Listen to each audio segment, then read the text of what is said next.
Raz, raz. Zgadza się, tak? Ja się nazywam Monika Bobako. Ja się nazywam Katarzyna Czarnota. I będziemy ułatwiać rozmowę Państwa z naszym dzisiejszym gościem, która będzie poprzedzona wykładem. Tak, i chcieliśmy przede wszystkim bardzo serdecznie Państwa powitać na tym wyjątkowym dniu, Dniu Solidarności z Palestyną w Teatrze Ósmego Dnia. Jest to jednocześnie już ostatni dzień trasy Gabora Maté, który zgodził się na wyjątkową podróż. Wyjątkową dlatego, że tą trasę również realizuje zupełnie solidarnościowo. Nie był to cykl spotkań komercyjnych, był to cykl spotkań zrealizowanych w solidarności z Palestyńczykami, w solidarności z tymi, którzy sprzeciwiają się przemocy państwowej i trochę też po to, żeby nikt z nas się nie bał kryminalizacji za to, że uwidaczniamy to, co jest niewidoczne. Właśnie tą przemoc. W związku z tym dzisiaj spotkanie ostatnie. Bardzo przepraszamy, że zmieniliśmy je trochę i nie będzie filmu. Natomiast postanowiliśmy, że tak naprawdę bardziej cenna jest sama rozmowa z Gaborem i z zaproszonymi gośćmi i gościniami. Dzisiejszy wykład doktora Gabora Maté w Poznaniu został objęty patronatem dziekana Wydziału Psychologii i Kognitywistyki Uniwersytetu Adama Mickiewicza w Poznaniu. Niestety dziekan nie mógł do nas dzisiaj fizycznie dołączyć. Profesor Mariusz Urbański jest dzisiaj na konferencji we Wrocławiu, ale obiecał, że będzie z nami online, łączył się z online. Naszego gościa zapewne nie trzeba nikomu przedstawiać. Jest wybitnym lekarzem, terapeutą, urodzonym na Węgrzech, w Budapeszcie, Kanadyjczykiem, którego wszyscy znamy jako autora książek terapii dotyczących uzależnień, dotyczących leczenia ADHD, ale przede wszystkim traumy. I trauma będzie jednym z głównych wątków dzisiejszego wykładu, który zatytułowany został przez naszego gościa Refleksje na temat traumy indywidualnej i zbiorowej, sionizm i Palestyna. Witamy naszego gościa, tak? Welcome, Gabor Maté!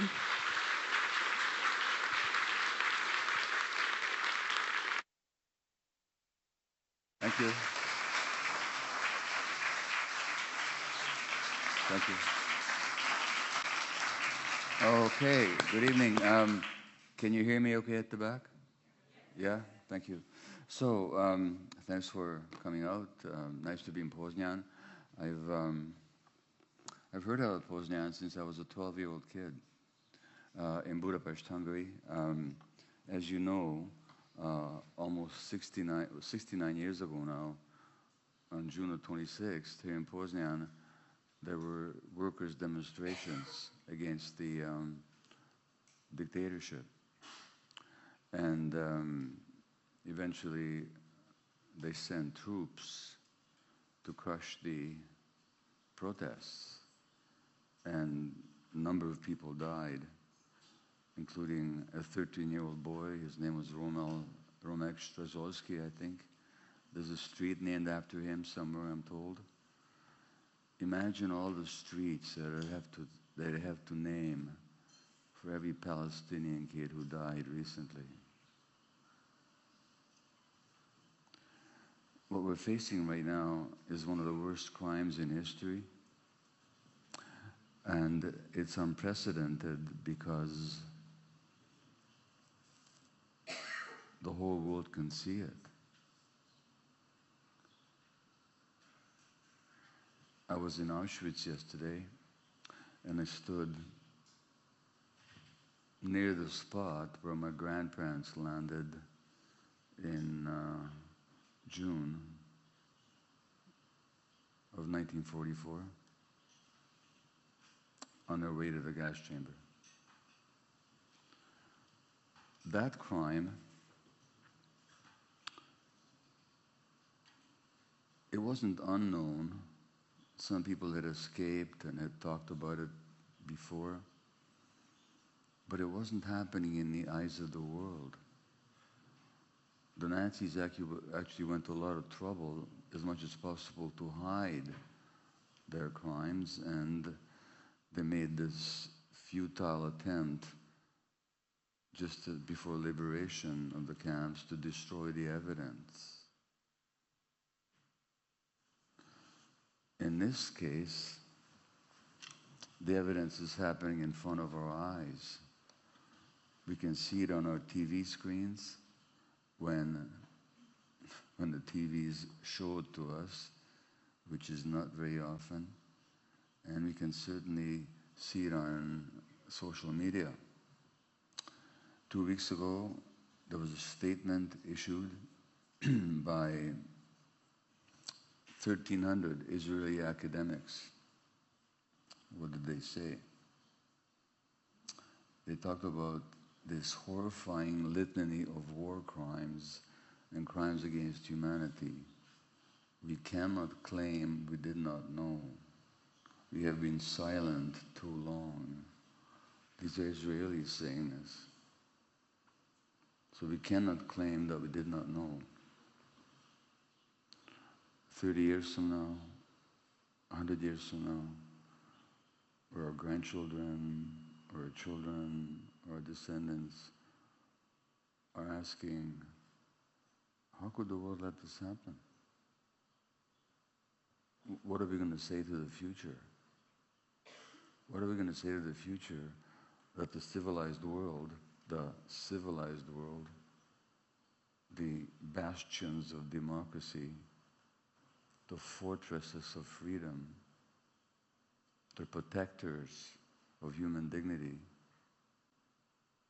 these hypocritical, criminal, lying governments that fund, deny, justify, support this genocide, what are we going to say about all that? And by the way, this word genocide is, it's not controversial anymore. I know at least 4 Israeli, I think there's about 6, but I know at least 4 Israeli academics, scholars, Jewish scholars of genocide, whose academic work has been a study of genocide, and they're calling this genocide. So when your government, your new president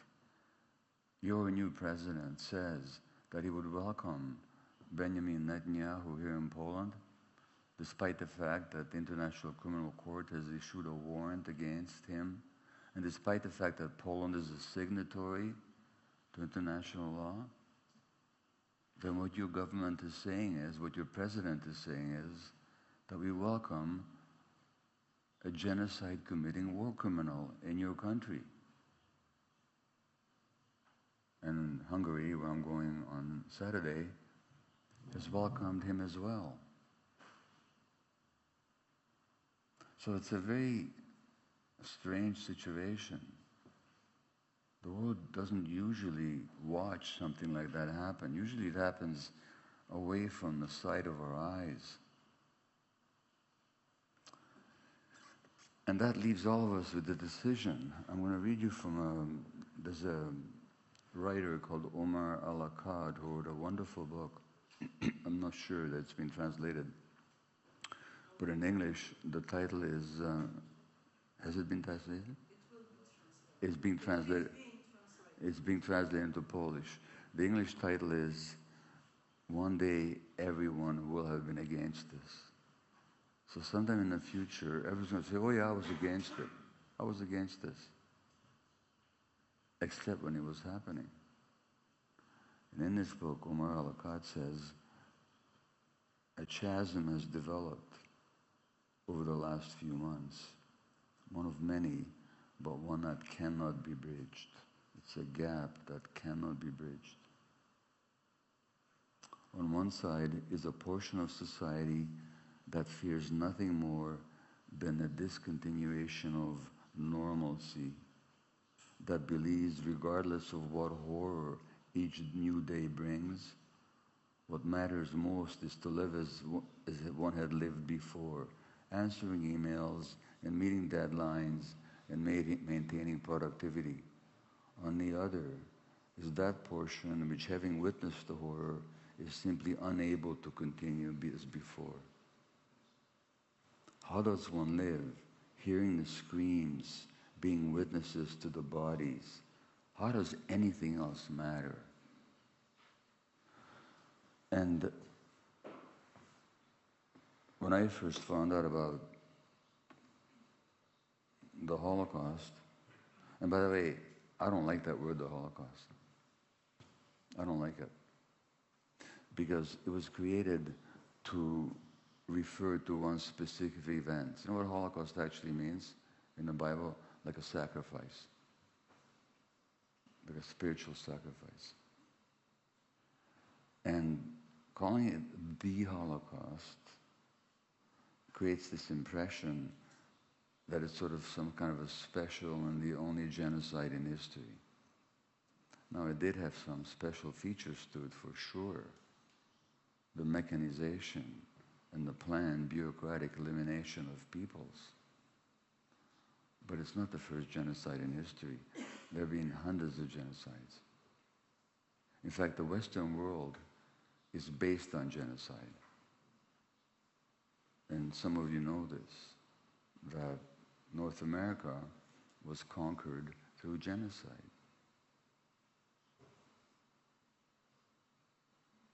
South America was conquered through genocide. The cruelty of the colonizers is infinite. Australia was conquered through genocide. New Zealand, Africa, 12 million people in the Congo died so that King Leopold of Belgium could get rich. And just now, they're beginning to teach this to Belgians. They're beginning to. Not much, but a little bit. Just now.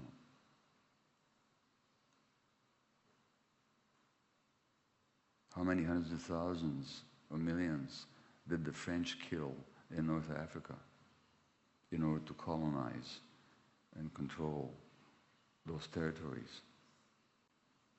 How many did the British slaughter in India and China and Africa? The Dutch, after the Second World War, after the Nazi genocide, when the Dutch themselves were occupied and brutally treated by the Nazis. But after the war, the Dutch killed nearly 300,000 people in Indonesia to try to hold on to their colony. Does anybody teach you that in school? We don't talk about this stuff. And that's why I object to this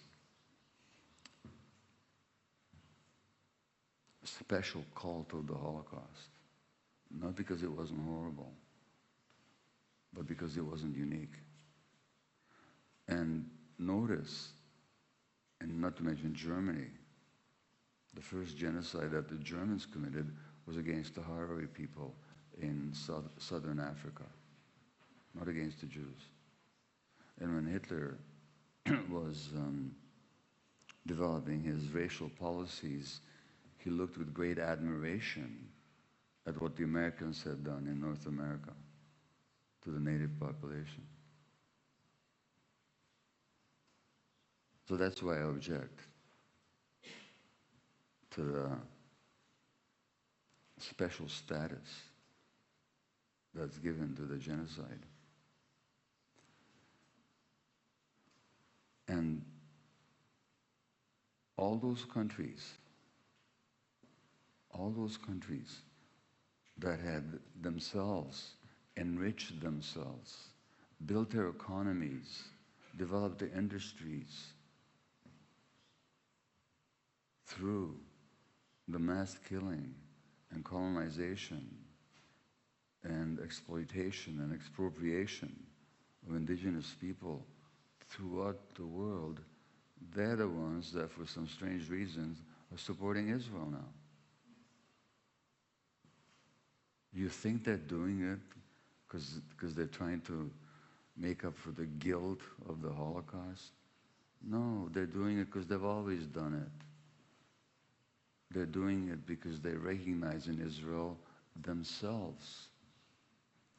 They do it because they recognize in Israel the same project of taking over a land from the indigenous population. It's got nothing to do with the Holocaust. Or I should say, very little. Even without, you see, when the British in 1917 announced the famous Balfour Declaration, where David Balfour, the anti-Semitic foreign minister of Britain, said that His Majesty's government views with favor the establishment of a Jewish entity in Palestine. First of all, who the hell was the British, Her Majesty's government, to view with favor anything to do with Palestine? What gave them that right? But when he said that, that wasn't about the Holocaust. When in 1921, Winston Churchill, that great Democrat, said that the establishment of a Jewish state in Palestine accords with the best interests of the British Empire, he wasn't talking about the Holocaust. He was talking about imperialism. He was talking about colonialism. So that drive was there long before. As a matter of fact, when the German anti-Jewish legislation and persecutions really gained force, that's precisely when the British government tried to limit the immigration of Jews to Palestine, because it became too much of a political problem for them. They didn't give a damn about the Jews. All these governments limited to a minimum number the Jews that they would accept trying to escape Nazi Germany. In Canada, one government official said, when asked how many Jews should be able to come here, he says, one is too many.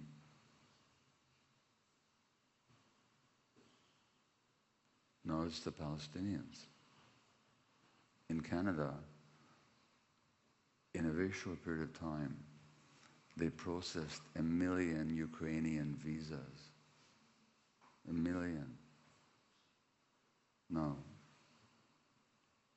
Good. The Ukrainians have a right to escape this war. You know how many, but let's face it, you can't compare the two situations. Proportionally, the degree of danger, the devastation, the mass killing of civilians, the murder of children, the destruction of hospitals, schools, universities, playgrounds, kindergartens, clinics, fields, agriculture, animals. You can't compare Ukraine to Gaza. You know how many Palestinian visas the government has processed in Canada? Not even 5,000.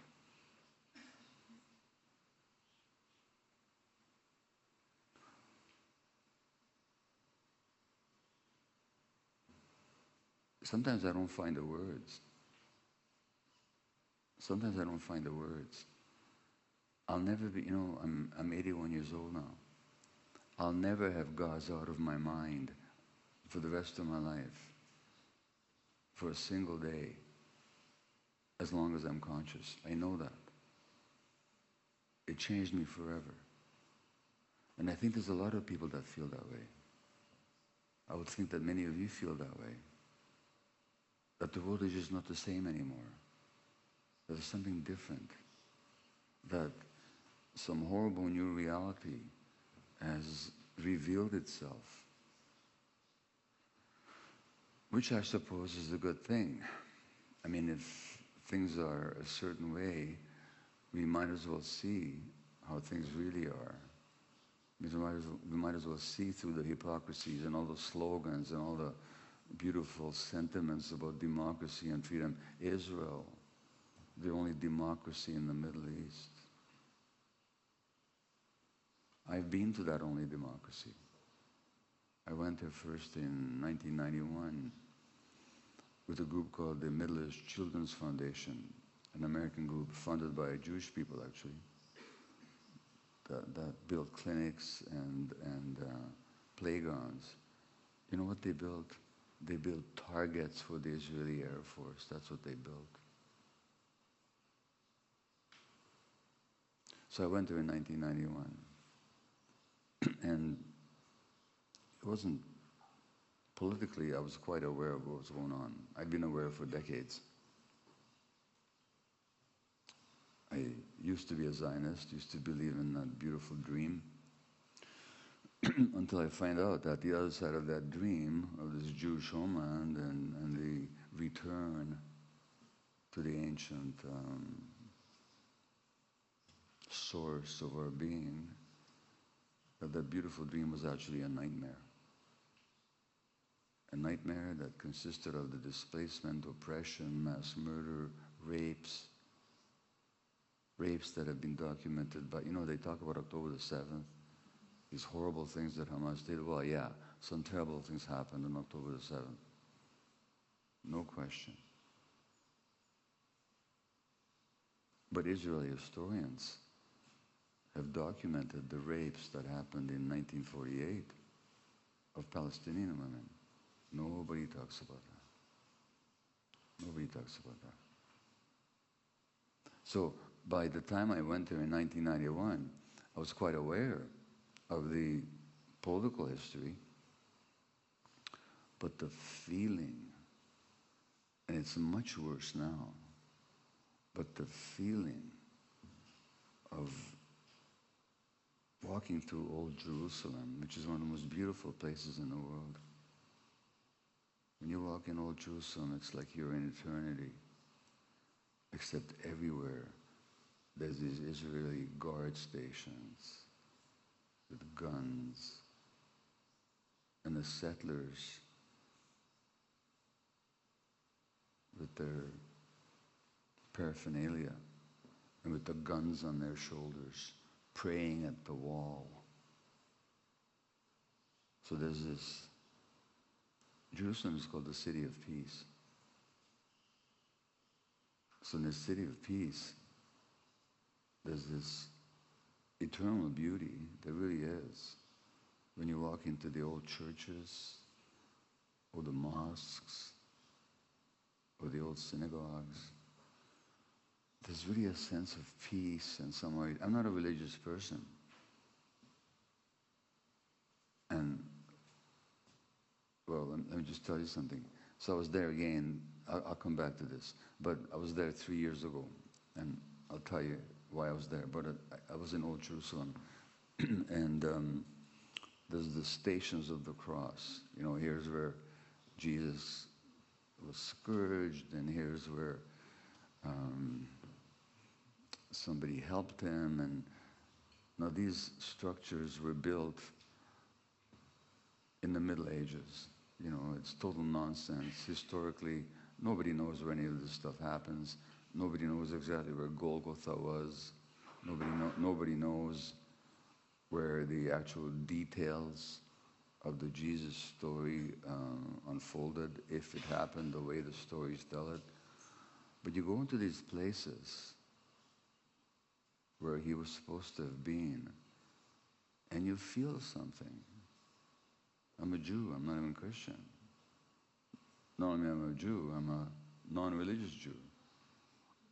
But I go into these places and you just feel something sacred and special. And what is that? And I thought about it, well, what is it? It's all the faith that people have carried there for so many centuries now. the faith of humanity, that there's something more true and more beautiful than our daily existence. So Jerusalem certainly has that energy, but it's mixed with this ugliness of the occupation, where illegal Jewish settlers in the Palestinian areas get subsidized private security details to protect them. So that was 3 years ago. I was there in 1991, and as I said before, even though I knew the history, I studied it, I'd completely absorbed Zionist perspective on history and believed in it until I didn't. But even then, when I saw what was going on then, I cried every day for 2 weeks. Every day for 2 weeks I cried. Not the whole day, but every day. And then I was there again 3 years ago. I'd been asked by some Israeli psychologists and Palestinian therapists to give a workshop to some Palestinian women who'd been tortured in Israeli jails. Now, we talk about the hostages. Bring them back. Yeah, sure. There were hostages taken that October the 7th that were not legitimate prisoners of war. Anybody in uniform, anybody in Israeli army uniform is a legitimate prisoner of war. Israel has declared war on the Palestinians, has been conducting a war on the Palestinians for decades. Capturing soldiers, yeah, that's, I'm sorry for the individuals, but it's a legitimate war tactic. But do we ever talk about the tens of thousands of Palestinians that have been through Israeli jails, beginning at age 13? When there was the first exchange of Palestinian prisoners for hostages, I think there was about 1,000 Palestinians released. 200 of them were 17 and under. And they're held there forever. There's no law that says you have to release them. You don't even have to try them. Not that Israel has the right to try any Palestinian for anything. The occupying power does not have the right to jail people for opposing the occupation. But a Palestinian 15-year-old posts something on Instagram or Facebook, they get arrested. They get beaten. They get humiliated. These are the little details. I mean, the big horrors of Gaza, some of us get to know about it, but just the daily humiliation of thousands of people, these checkpoints. A few months before October the 7th, there was a group of Israeli academics and intellectuals and others who signed a declaration that said that Israel is conducting an apartheid regime in the West Bank. Now here in the West, when you say genocide, according to the international definition of that crime, when you talk about apartheid, you're called an anti-Semite. And if you're Jewish, then you're called a self-hating Jew. I have the right of return. I'm a privileged person. Any Palestinians here in the audience? Yes? Okay. Do you have the right to go back? Sorry? I have the right to go to the West Bank, but not to Jerusalem. Yeah. So you don't have the right to go back. I have the right to go back. Were you born there? I wasn't. I have the right to go back. You don't.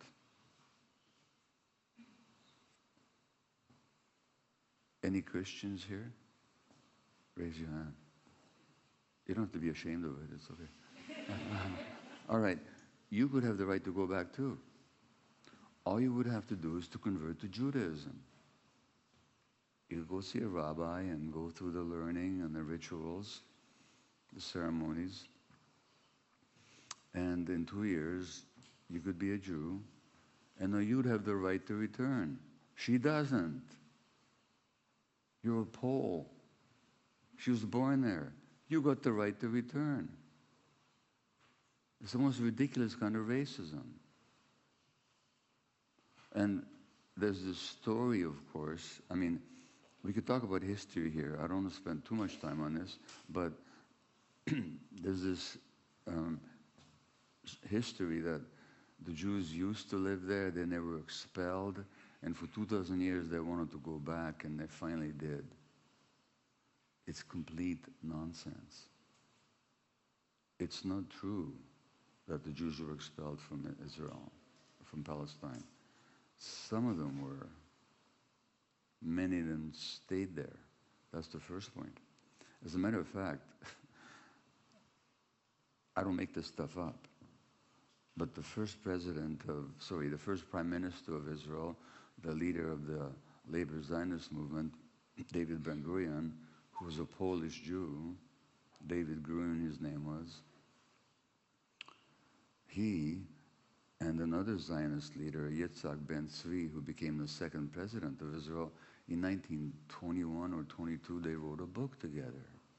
You know what they said? They said that many of the ancient Jews never left Palestine. It's just that they stayed on the land as peasants, agricultural laborers.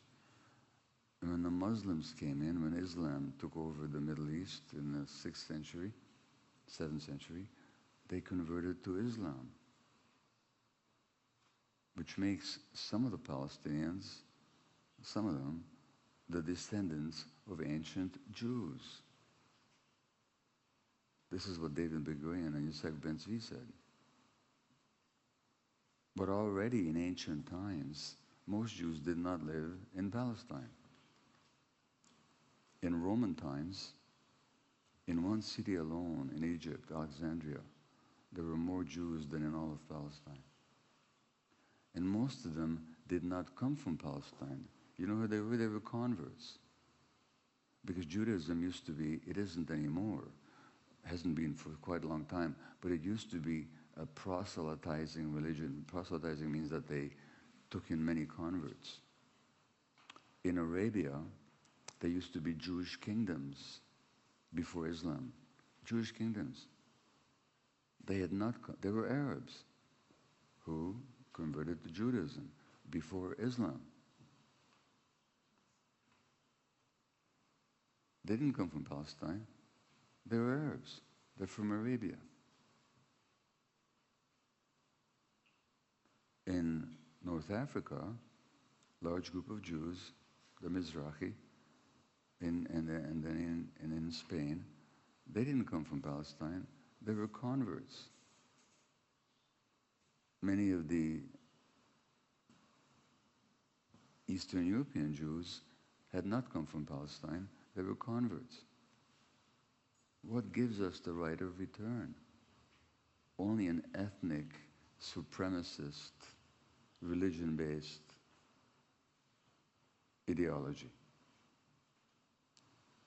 that has carried out a colonial project in Palestine and needed historical justification.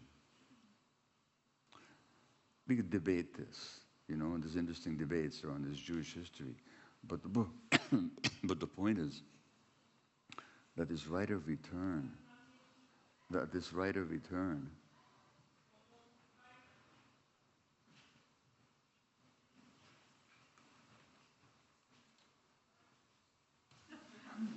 okay, this right of return that I possess, but you don't, what is that except pure racism? Now, let me read you something else. There's this whole slander that the Palestinians, if they have the chance, they hate the Jews so much,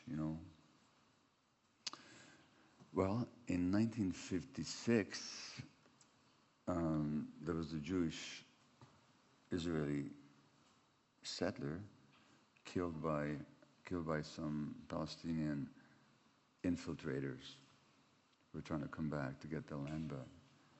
So they killed somebody. Moshe Dayan, who was the Israeli general, later Minister of Defense, he came to the funeral of this person, and this is what he said. And this is in Gaza. There's this Israeli who'd been killed by some Palestinians in Gaza. And General Moshe Dayan came, and he gave a speech. He didn't say, like they're saying today, that these people are anti-Semite who just want to kill all the Jews, and October the 7th was just the worst anti-Jewish massacre since the Holocaust. He didn't talk about nonsense like that. He was very honest. What did he say? He said, let us not cast the blame on the murderers today. Why should we deplore their burning hatred for us? For 8 years, in other words, since 1948, they've been sitting in their refugee camps in Gaza. And before their eyes, we've been transforming the lands and villages where they and their fathers lived into our own estate. That's what he said in 1956. Very honest. But, there's this phrase in English, brutal honesty. This is brutal honesty. Because he didn't say, therefore, let's understand them. Let's make peace with them. Let's come to some kind of arrangement with them. That's not what he said. He said, let's understand why they hate us.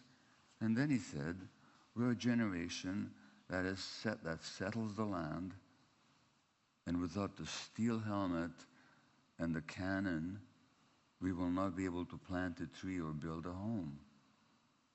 Let us not fear, excuse me, to look squarely at the hatred that consumes and fills the lives of hundreds of Arabs who live around us. Let us not drop our gaze, lest our arms weaken. This is the fate of our generation. That is our choice, to be ready and armed, tough and hard, or else the sword shall fall from our hands and our lives will be cut short. In other words, if we're not brutal, we will lose what we have taken from them. At least that's more honest than today's generation of liars who say this is all about anti-Jewish hatred. You know what Benjamin Netanyahu, you know what he said last year? He said that this is a war between those who value life and those who celebrate death. This is his phrasing. He's the one that values life. He's the one that values life. I'll read you again from Omar al-Akkad, who says that he talks about how the Palestinians die. And let me just find this exact quote. Just give you a moment here.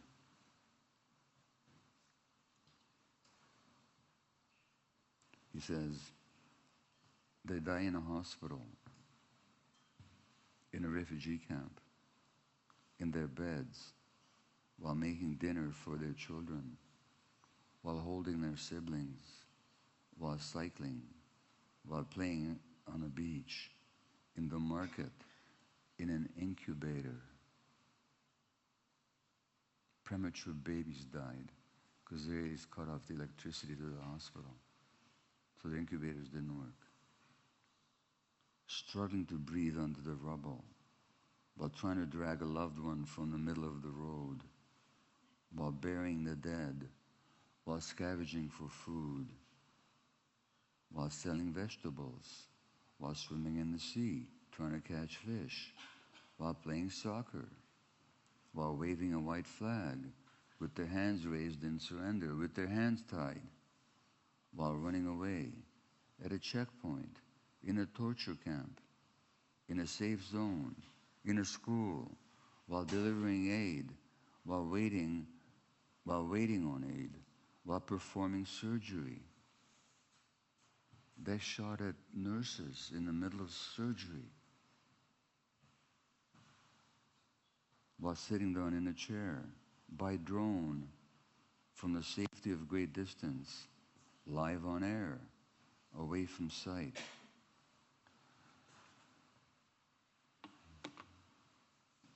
So,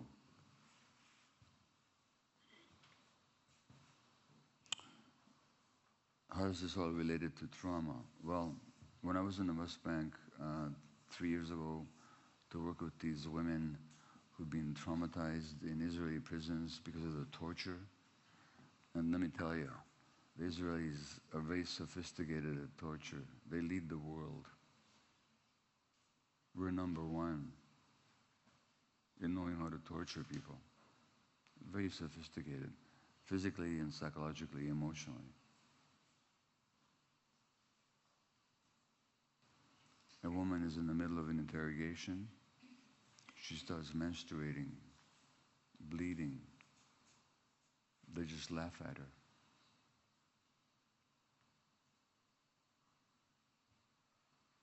Somebody's being tortured in one room. They'll play the sound of it through a microphone to a speaker in another room. And people don't know, is it my brother, is it my sister, is it my friend who's being tortured? I mean, when you go to Auschwitz, you read about or you see the evidence of, you read the books on Auschwitz.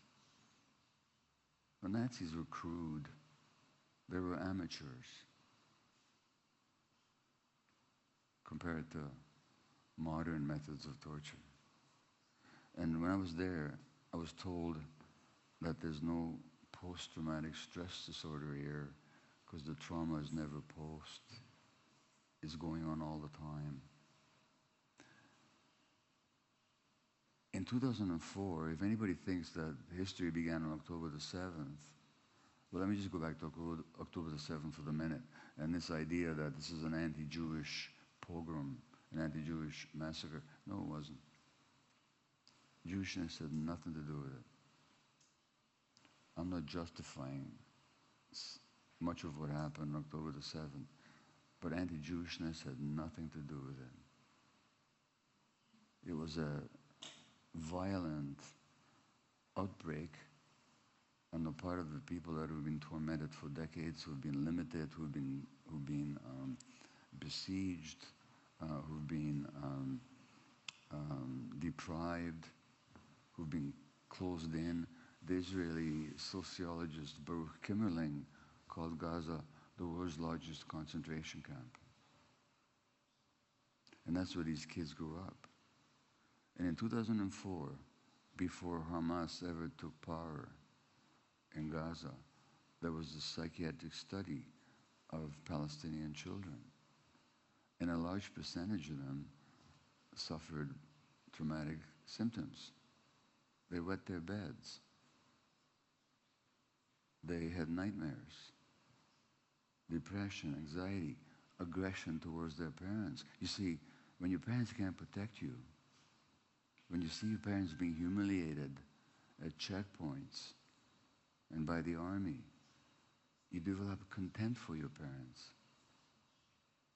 Why they're so weak? Wetting their beds? I wet my bed till I was 13 years of age because of what happened to me. And by the way, very easily my mother and I could have ended up on that same platform in Auschwitz where I was yesterday.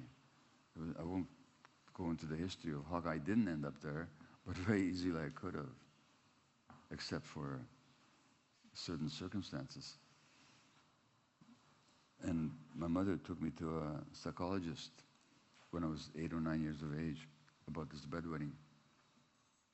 And I remember the psychologist saying to my mother that, "Madam, if the only problem this boy will have is that he wets his bed, you'll be very fortunate."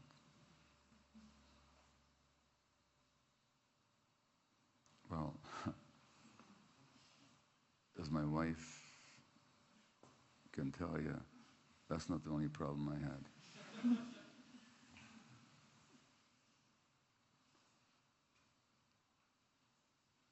So these kids were traumatized in 2004 before Hamas took power. As to Hamas, when you look at the founders of Hamas, the American journalist Chris Hedges, who used to be the New York Times bureau chief for the Middle East, until he found that they wouldn't print what he was reporting. The New York Times has got this logo. It says, "All the news that's fit to print." Not all the news, just all the news that we think is fit to print. And news about the truth about Palestine is never fit to print. For years now, until very recently, every time the New York Times wrote the word Hamas, it said, "An organization that denies the right of Israel to exist." Every time. Just as these days, you still get the same stuff. Every time the Gaza health authorities report the number of Palestinian deaths, it says the Hamas-controlled Gaza health authorities. When Israel reports something, it never says the Likud controlled Israeli minister or the Likud controlled IDF. No, it's just when the Palestinians, the Hamas-controlled health authorities. In fact, international studies have shown that the Gaza Health Ministry's reports of deaths have been accurate for years. And they're probably an underestimate because they only report the people whose names have been brought to them and whose deaths have been verified. We don't know how many people might be under the rubble. The number of deaths could actually be much higher than what it is right now. Anyway, Hamas is an organization who denies the right of Israel to exist. Well, yeah. If there was a state who was founded on expelling me, murdering my family, robbing me of my house and my fields, a state that keeps taking over more of my territory, burns down my olive trees, tortures my children, I might deny the right of that state to exist too. But what's not said is that in the charter or the constitution of the Likud party, it actually says that no non-Jewish entity has a right to exist between the river and the sea. Your newspapers and the New York Times never says Likud, a party who denies the right of the Palestinians to have their state. And every time there's an interview, do you accept the right of Israel to exist? Nobody ever asks an Israeli spokesperson, do you accept the right of Palestine to exist? Nobody asks a Western politician, do you accept the right of Palestine to exist? The question is, do you condemn Hamas? Nobody says, do you condemn the IDF? And Hamas is nowhere when it comes to killing people compared to the IDF. Here's the Israeli, by the way, when I spoke in Lodz yesterday, some local Jewish people wrote a letter about how I spread anti-Semitism and I spread Hamas propaganda. I'm not talking about propaganda, I'm talking about just reality. This is Gideon Levy, the great Israeli journalist, one of the very few who publicly speaks the truth. and he has for years. And he said 2 weeks ago that the Israel Defense Forces, for the past 20 months, is an army of slaughter like the world has never seen. But those are very strong words, because there have been many armies of slaughter, as we know. You know about Katyn Forest here in Poland. There's the Nazis, of course, Genghis Khan. So I can't agree with Gideon Levy that it's an army of slaughter like the world has never seen, but emotionally I totally get what he's talking about. He's just disgusted. There's an army of slaughter like the world has never seen. An army paving the way for genocide and population transfer. It destroys and takes pride, kills, and boasts about it. That's what he said. A former prime minister, a reserve army general in the Israeli forces and the leader of one of the opposition parties, Yair Golan, said a couple of weeks ago that the Israeli army is shooting babies as a hobby. But those are very strong words, and they don't come from Hamas. They come from Israelis. The little details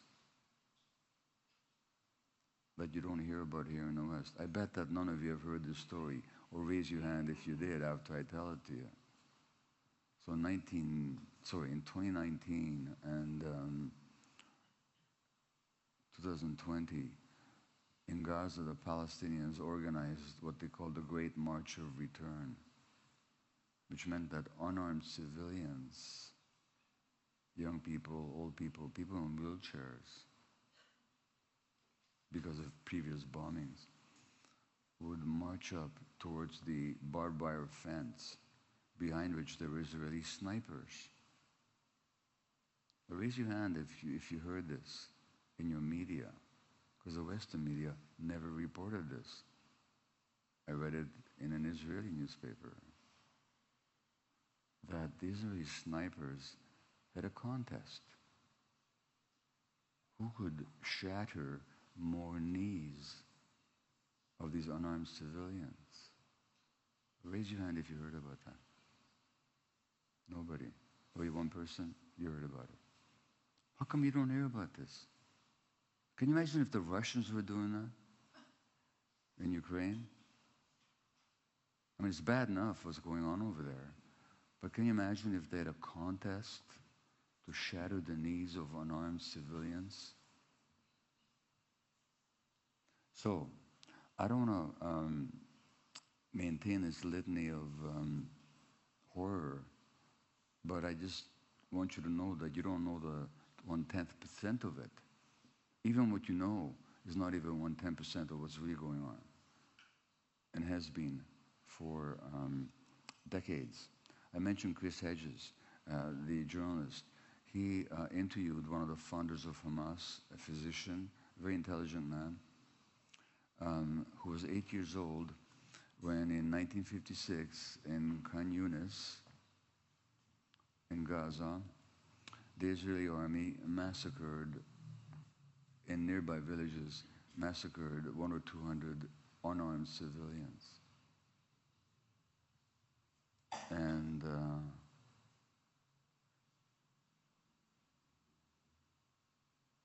it was curfew, so the Palestinians couldn't leave their homes. So the bodies rotted in the streets. And the founders of Hamas were 8 or 9 years old at the time. And this doctor told Chris Hedges that they planted hate in my heart. Now, Mark Edelman, who's a name that probably many of you know, was the second in command of the Warsaw Ghetto Uprising. And he survived the war, as you know, and he became a cardiologist. He lived in Lodz, I understand. And for a lifetime, he was a supporter of the Palestinian cause, which is why There's nothing named after him in Israel. There's nothing. And he said that the Palestinian resistance are today's fighters of the Warsaw Ghetto. Now, he criticized them for their anti-civilian terrorism. He didn't like that. But he understood and supported the justice of their cause. So when we talk about these hate-filled Arabs and these anti-Semitic, well, for God's sakes, if the occupiers and the people that were in these villages where the Arabs used to live, the Palestinians, and they could watch them across the barbed wire, like Moshe Dayan said, if they had been French, then French would have been killed. If they had been zebras, zebras would have been killed. If they had been Poles, Poles would have been killed. It had nothing to do with anti-Semitism or anti-Jewish massacre. So what I'm asking you to do here is to look on this situation not through ethnic terms, but through human terms. And in human terms, there's been a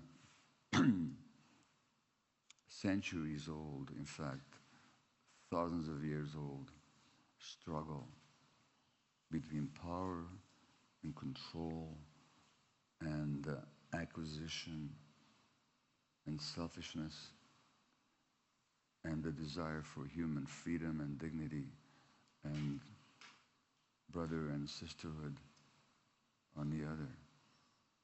And usually power wins. The other day I was complaining, like, couldn't I just choose the winning side for a change? Why am I always going with the losing side throughout history? So, when I read the histories of the Roman Empire, I'm cheering for the slaves, but they lost. When I read Polish history and all the uprisings from the 18th century to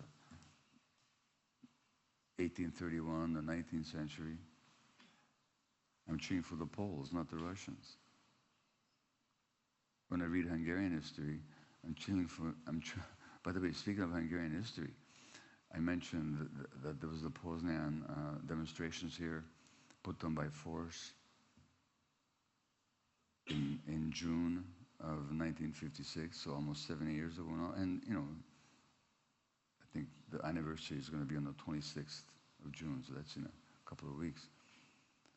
But in October, as a result of that, there happened what's called the Polish Spring, I think, the Polish Thaw, where it was decided that they better institute a milder, less obnoxious, less repressive form of authoritarianism.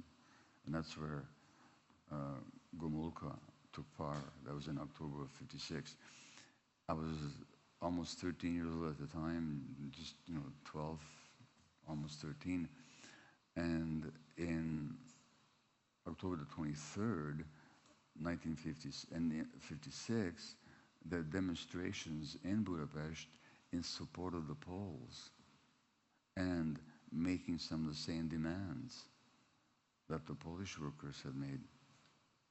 These were students and workers. You know where they gathered in Budapest, the first demonstration, October the 23rd? They went to the statue of a Polish general called Joseph Bem, who was one of the heroes of the 1831 uprising, but he was also one of the heroes of the Hungarian liberation struggle in 1848. So they went to his statue. So what I'm saying is that the struggle between, power or humanity has been going on for a long time. And the decision that all of us have to make these days, excuse me, is simply what side are you going to be on? And I'm going to, one more time, quote Omar El-Akkad, who says,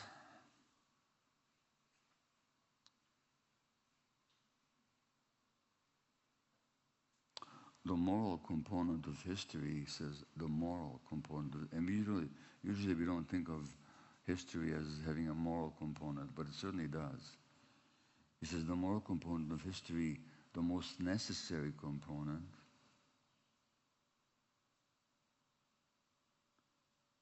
is simply a single question.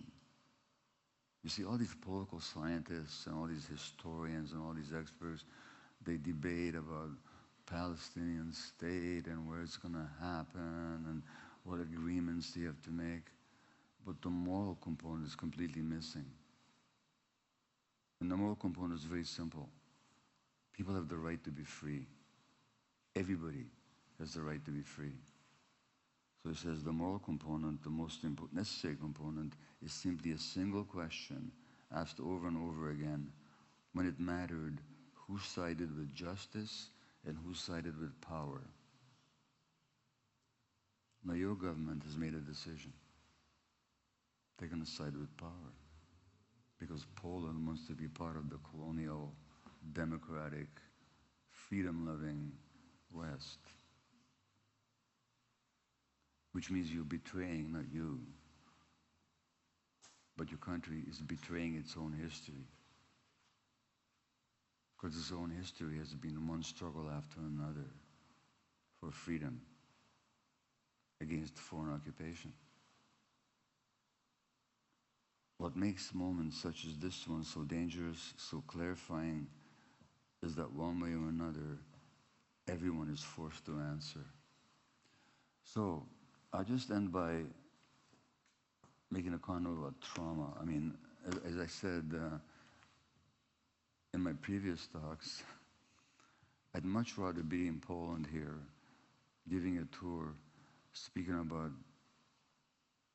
much happier things that I usually teach about, like trauma and addiction and suffering and disease and mental illness, you know.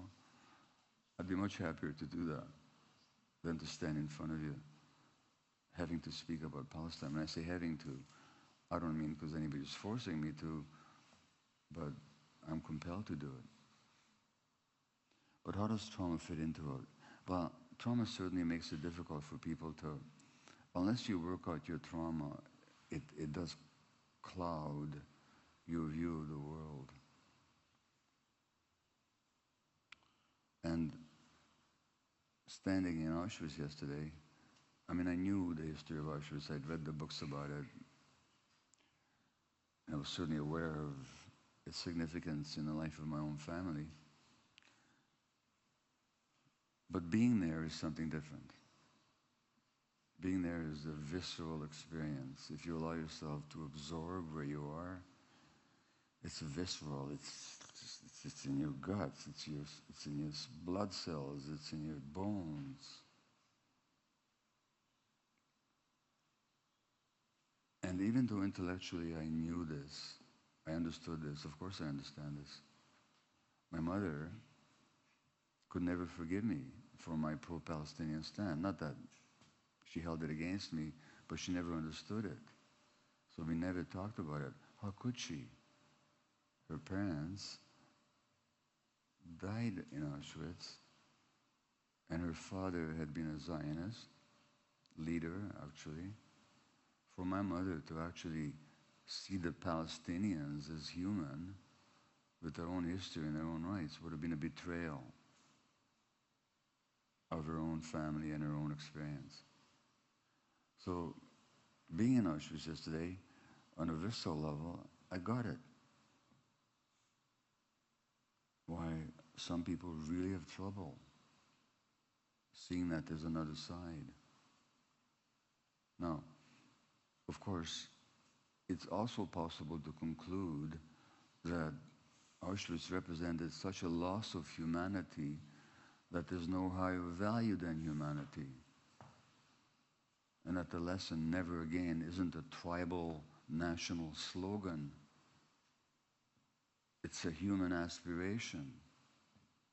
It's possible to conclude that. But I got a deep sense of why it's just so hard for some people with that trauma in the background to actually even consider that there's another side. Well, I can understand that. The problem is when they use that as a way of justifying what's going on right now, and more troubling, or equally troubling, is when they use that against people who speak on behalf of the Palestinians. So to speak on behalf of the Palestinians, you become an anti-Semite. You are aligned with the Nazis. You are aligned with the murderers. Now, Poland, I don't have to tell you, does have a history of deep anti-Semitism. I mean, it's a complicated history. It was not just anti-Semitism, there's a lot of symbiotic sharing the space and living together, you know. But there was also significant anti-Semitism. Of course, there were Poles who were very brave and very humane in protecting Jewish lives. But I'm talking even hundreds of years before. So in Poland especially, it might be very difficult to face the charge of anti-Semitism. Because, I mean, who wants to be an anti-Semite? I'm just saying to you, don't let that be used as a weapon against you. Don't let that be used as a bludgeon to beat the truth into the ground. Because the truth is the truth. And if you really want to honor the history of Auschwitz, then you have to honor humanity. And humanity doesn't belong to one race or one people or one set of countries. It's universal. So my plea to you is, for God's sakes, don't just listen to me. Check it out for yourself. And if you're here listening to me, I'm pretty confident that most of you don't need much convincing. But there's work to be done. Because most people just want to get on with their lives. And there's horror. They might not even think about it. Or if they do, not much.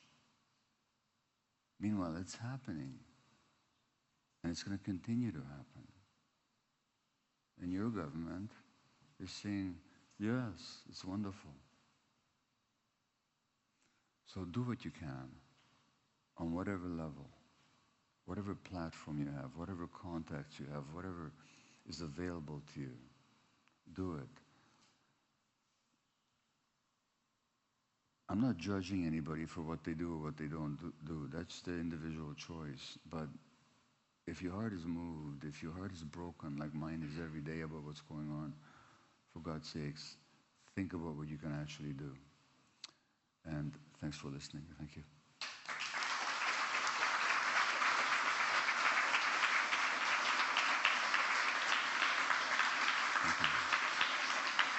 Thank you.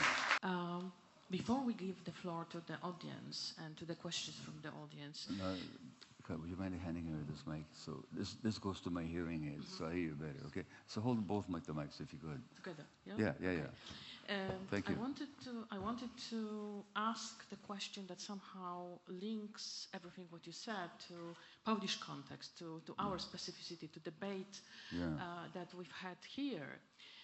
And you basically talked about this refusal to acknowledge the scale of the crimes committed by Israel against Palestinians. And there are many factors that contribute, that are responsible for this refusal. And I think that in Polish context, one of them is Polish history, and particularly Polish society's unfinished settlements, unfinished reckoning with this part of history that concerns Jews. Yeah.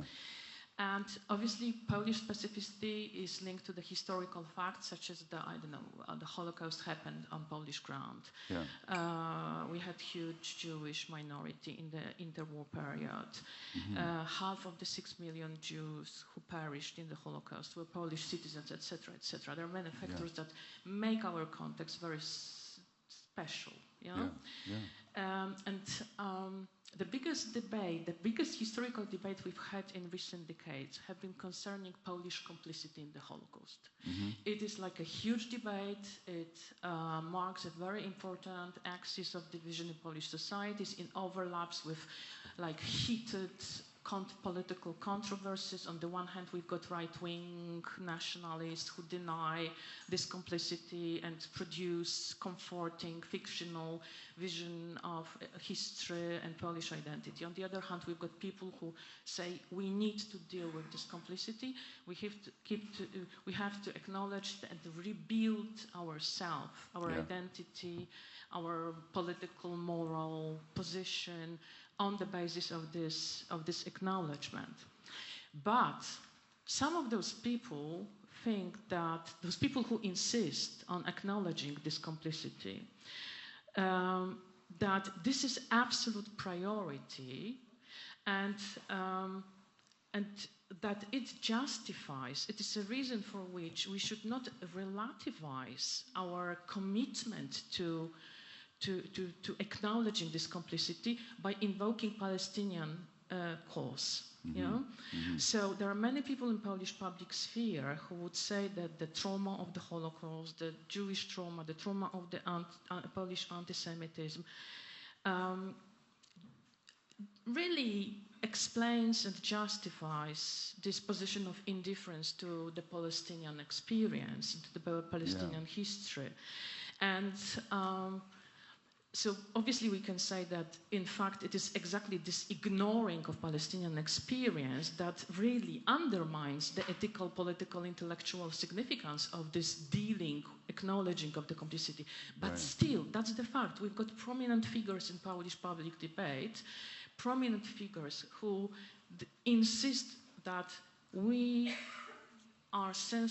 should be sensitive and have empathy towards the trauma and suffering of some group of people, and they, at the same time, they are completely indifferent to the trauma and suffering of other people. So, and what is important, it's very often it is a sensitivity to the trauma, to the sufferings, mostly historical victims, and indifference to the trauma and suffering of the present day experiences of people. So my question is, how do you explain this amazing ability of people to be at the same time sensitive to trauma and extreme suffering and totally insensitive to the trauma of other people?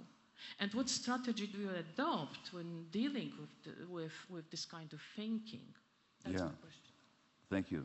So, first of all, human beings, the greatest difficulty that human beings have, either on the political or on the personal level, is taking responsibility.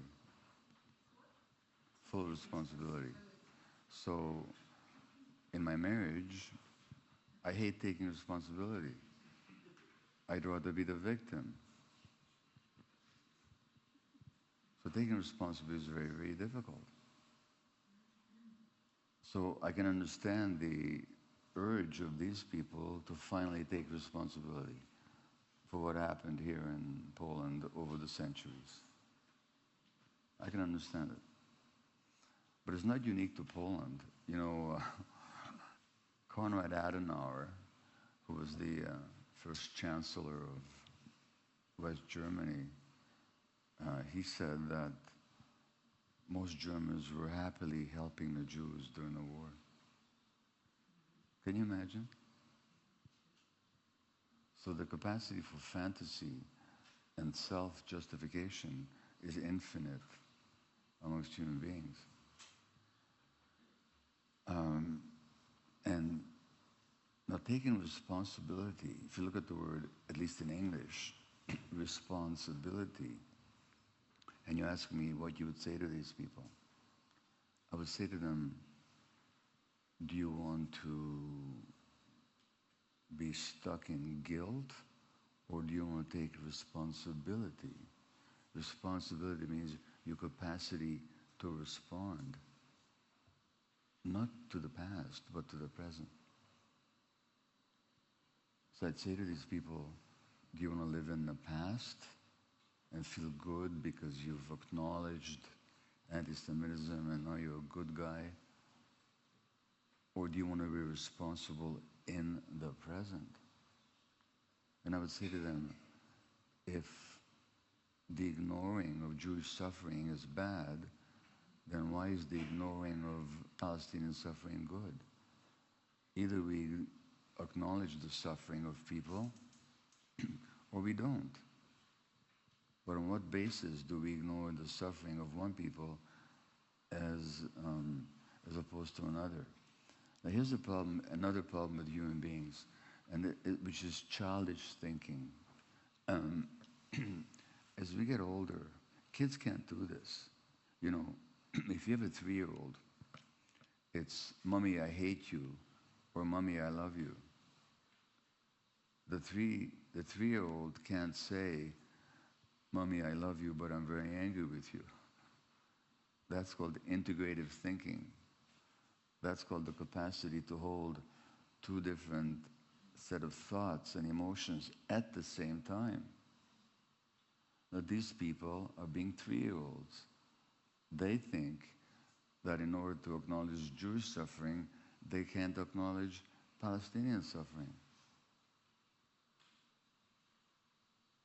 So I'd say to them, how does acknowledging, in what way does acknowledging Palestinian suffering, which is perpetrated by the Israeli state and the very ideology of Zionism itself, how does acknowledging that in any way undermine acknowledging Jewish suffering in the past? And why is it empathetic to somebody not to tell them the truth about what you think? You think you're protecting Jews if you don't talk to them about what you think about Palestinians? You're not protecting them. You're treating them like idiots.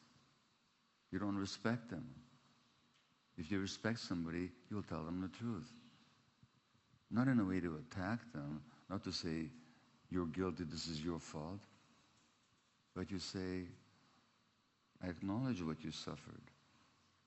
I acknowledge what you suffered right here in Poland. I acknowledge what you suffered in Poland, not only at the hands of the Germans, but also throughout certain periods of Polish history. I acknowledge that, and I'm not going to deny it, because I'm interested in truth, and because I'm interested in humanity. And for the same reason, I acknowledge Palestinian suffering, and I hold responsible those who are perpetrating it. So that's what I would say to them.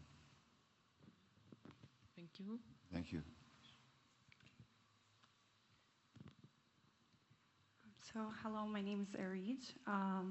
I'm Palestinian, and I moved to study and work in Poland 4 years ago.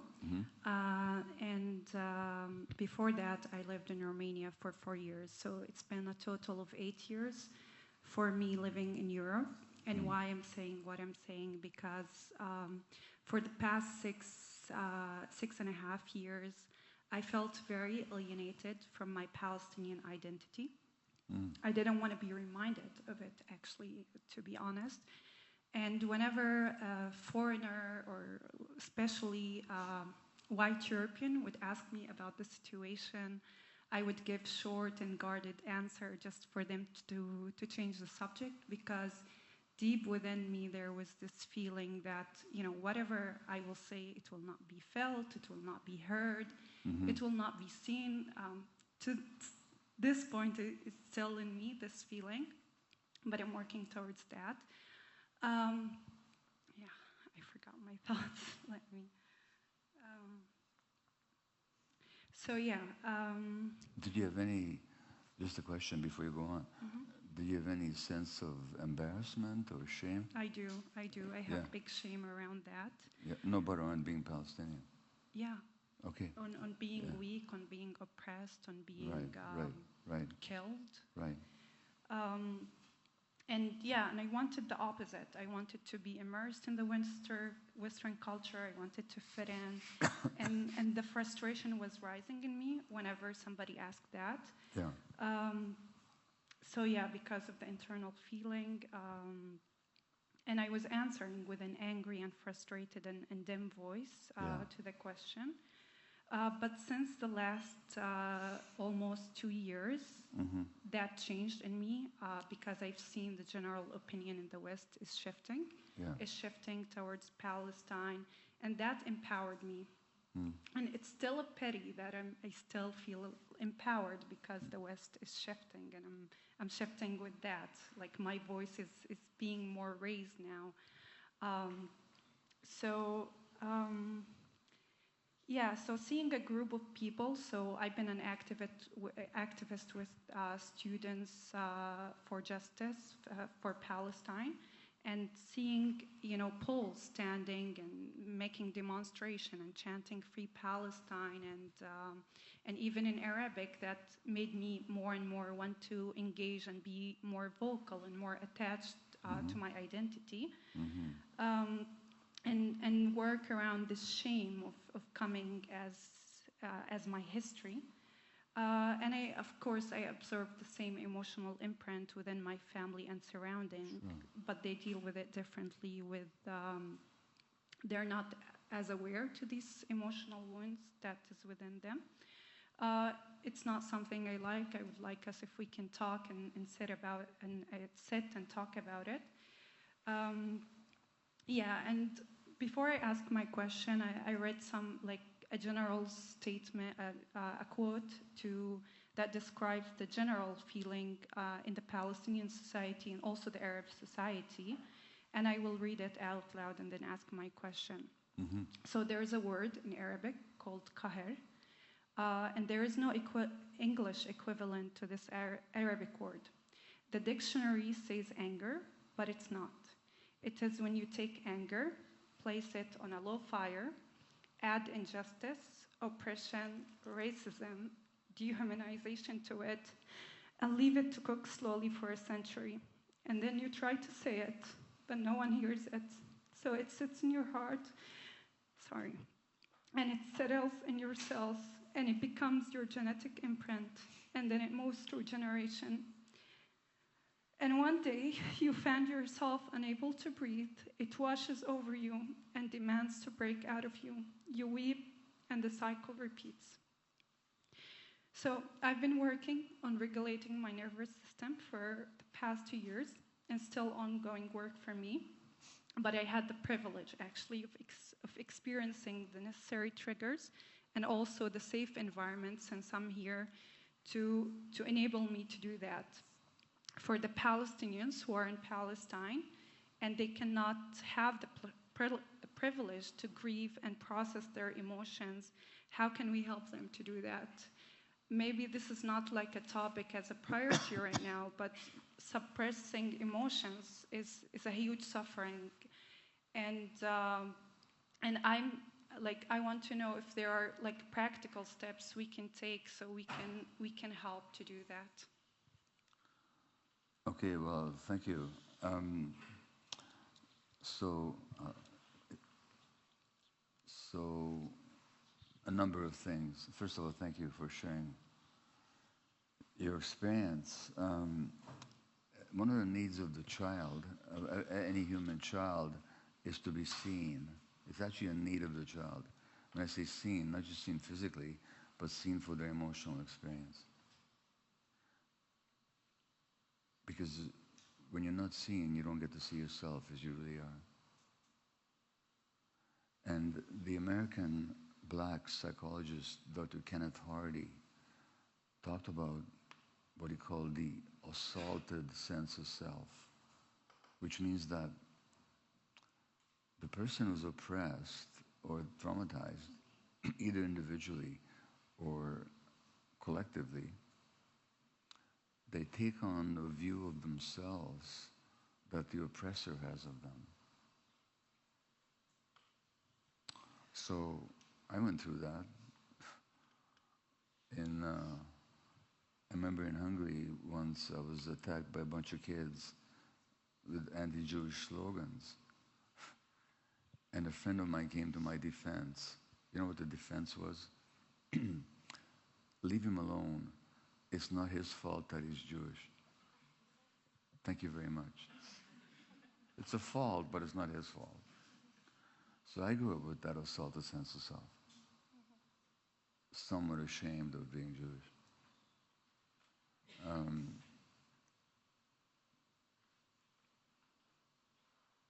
And that's what you're describing. This assaulted sense of self. I would say that usually has two components to it. One is the collective one that the Jews experienced or the Palestinians have experienced. The other is personal, which I'm not going to go into. But it may also be that in your own family you weren't seen for who you were. And maybe in your own family, I don't know, I'm not going to ask you, you didn't have the freedom to express how you felt. What I can tell you is that the suppression of anger, when there's this anger there that you described, when it's pushed down, it actually causes disease. When you push down the anger, there's been studies, you're weakening your immune system. I tell you why. Because anger, healthy anger, is actually protects you and keep out what is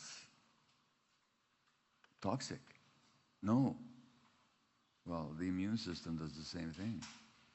It keeps out what is toxic. And actually, they're the same system. The emotional system and the immune system are the same system. So when you're pushing down the anger, you're also pushing down the immune system. This has been shown by studies. So the other problem is that in Palestinian society, and when I was there 3 years ago, I saw this. People have a real problem because, well, I wrote the foreword to a book that's coming out this year by a Palestinian psychiatrist called Sama Jabbar. Dr. Jabbar was the head of psychiatry for Palestine. And she says in her book, what am I supposed to do for an 81-year-old man who comes to me with suicidal depression because the home that he built with his own hands 30 years ago, now he's being forced by the occupation to demolish with his own hands. What am I supposed to do? Give him Prozac? So her job is to help people express how they really feel. Now the problem in Palestinian society, and again I only saw this briefly, but I think it's true, that when you're under this external oppression, you have this need to be strong. And strong means you don't have grief, and you don't express emotions, you just, you're denying your own nature. Interestingly enough, the Zionists in Palestine were contemptuous of Holocaust survivors. They were contemptuous of them. Why didn't you fight back? As if they could have. So there's this thing that you have to be strong. Well, in answer to your question, I would say that the way to be strong is actually to express your emotions and to create, and not that be a source of shame. You got grief? Of course you have grief. You have fear? Of course you have fear. It's not weak to fear grief, to feel fear. It's just a natural human emotion. it's weak to deny that you have fear. So there needs to be much more expression of emotion. And, you know, this is, in the West we do this. In Palestine, I think people found it very, very difficult. Yeah. And I'm sure the same is true in the diaspora, in the Palestinian exile as well. You guys need to talk a lot more about what it really feels like. Mm-hmm. And I'm glad that the solidarity and the support that you've experienced has brought you closer to who you are.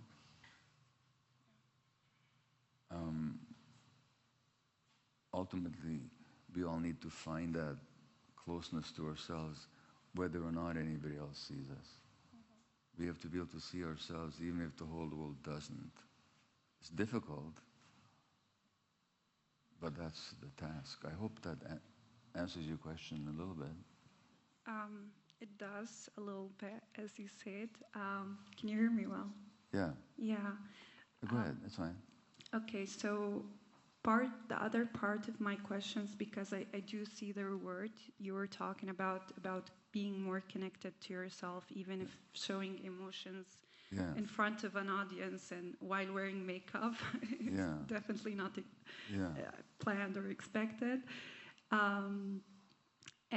So my question is, my heart goes to the people who cannot access. It's not just about not expressing. It goes way, way deeper than that. It's the awareness. It's not knowing that you feel this much. It's a blockage.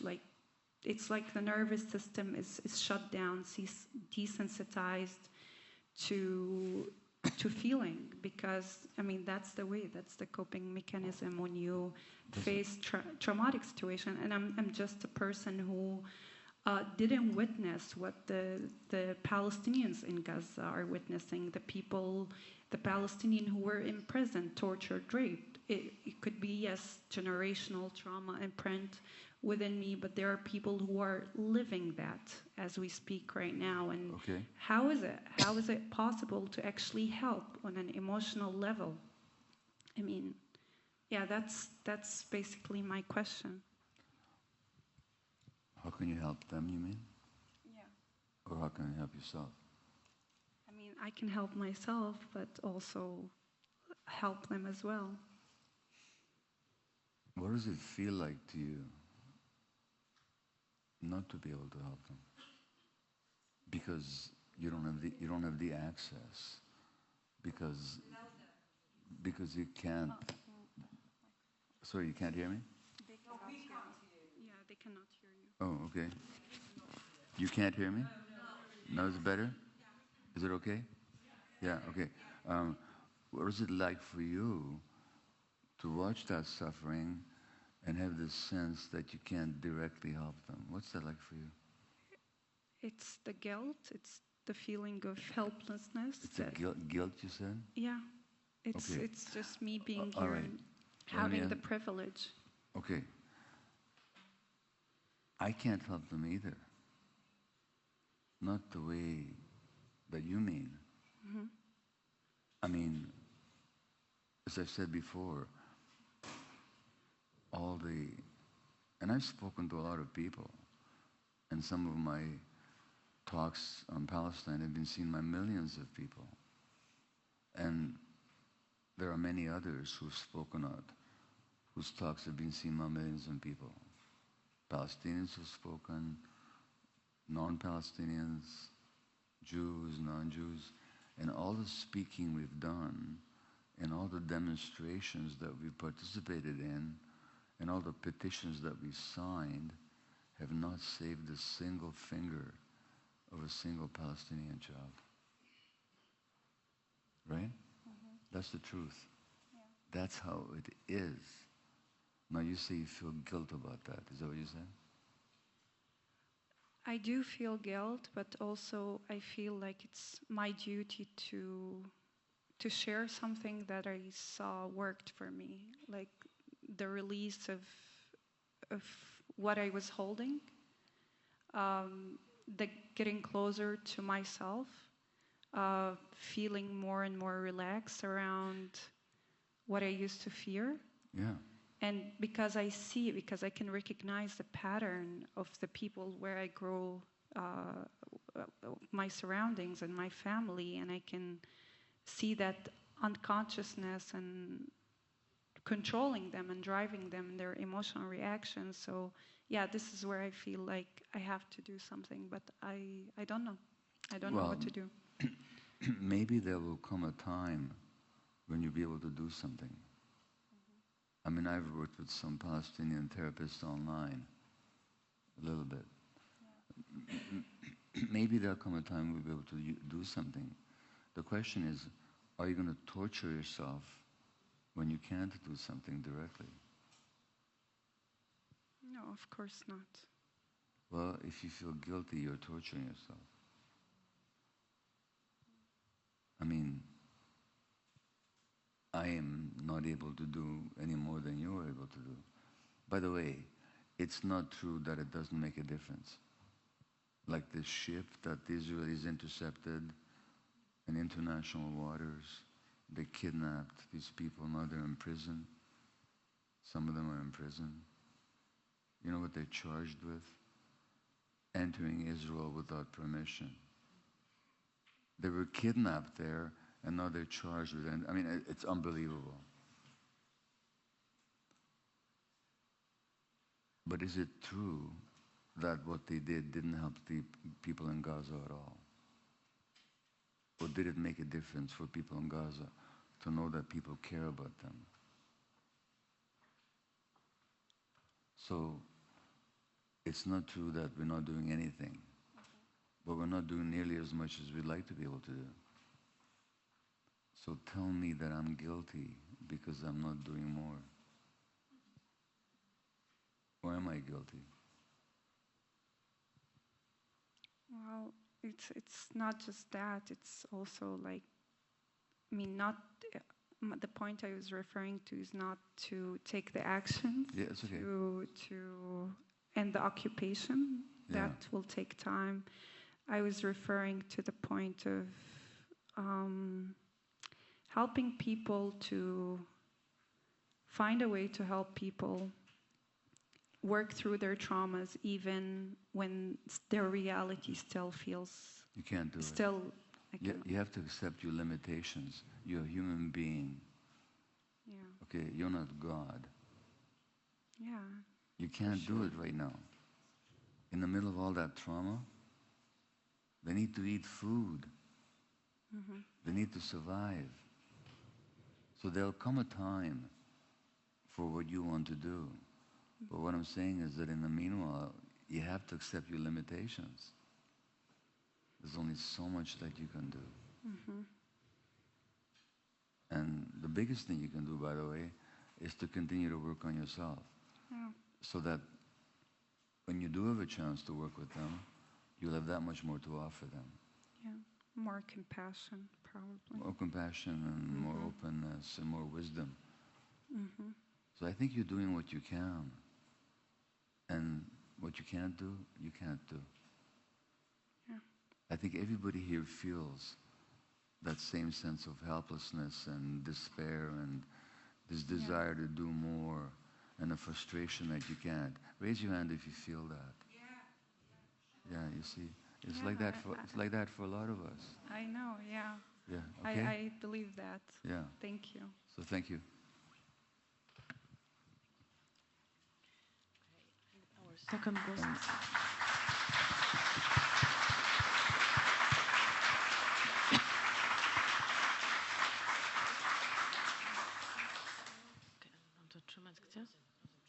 Yeah, use both of them.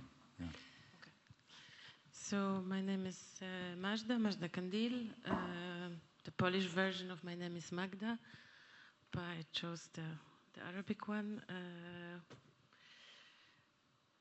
So I'm a granddaughter of Nakba survivors, which means, in my case, it means I'm a diaspora Palestinian.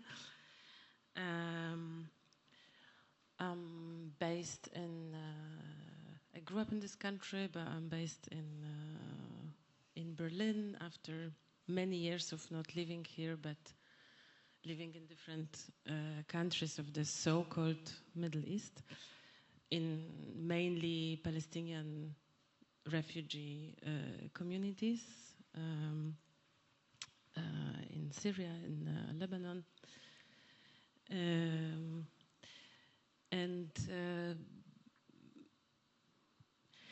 What I wanted to maybe like add to the conversation is also the whole complexity of being the diaspora and the non-voluntary diaspora, and this, of course, like mixed with the whole colonial history. And in our case, in case of Palestinians, the number of the diaspora, I mean, we are 7.5 million people living outside historic Palestine.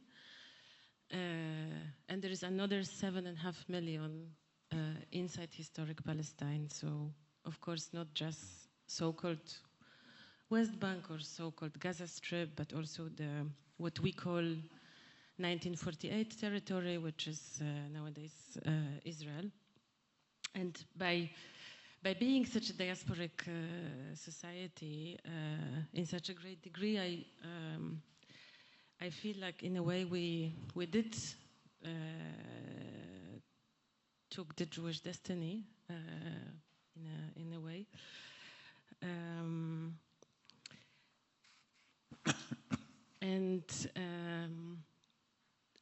What I want to ask about is linked to the period of my political growing up in a sense.